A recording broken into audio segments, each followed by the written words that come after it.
বাঘ ও গরিব কৃষকের গল্প। একদিন এক গরিব কৃষক মাঠে কাজ করছিল। হঠাৎ একটি বিশাল বাঘ তার সামনে এসে দাঁড়ালো। কৃষক ভয় পেয়ে গেল, কিন্তু নিজেকে শান্ত রেখে হে মহাশয় বাঘ, আমাকে দয়া করুন, আমি খুব গরিব মানুষ। আমি তো ক্ষুধার্ত, আমি তোমাকে খাবো।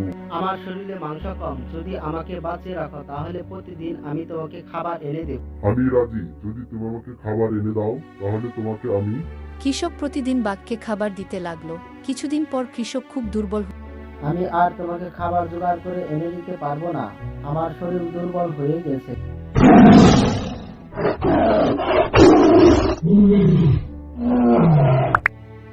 খাবার যদি জোগাড় না করে দিতে পারো তাহলে আমি তোমাকে এখন খেয়ে আমার ক্ষুধা নিবাবো।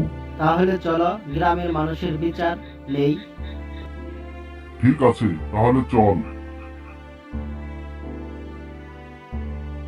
চলো শিয়ালের সাথে কথা বলে দেখি কি বলে।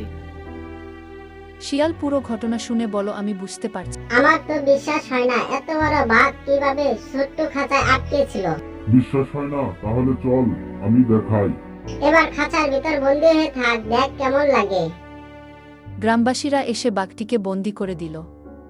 কৃষক প্রাণে বাঁচল এবং আপনাদের ভালো লাগলে লাইক দিন, মতামত জানাতে কমেন্ট করুন আর বন্ধুদের সঙ্গে শেয়ার করুন।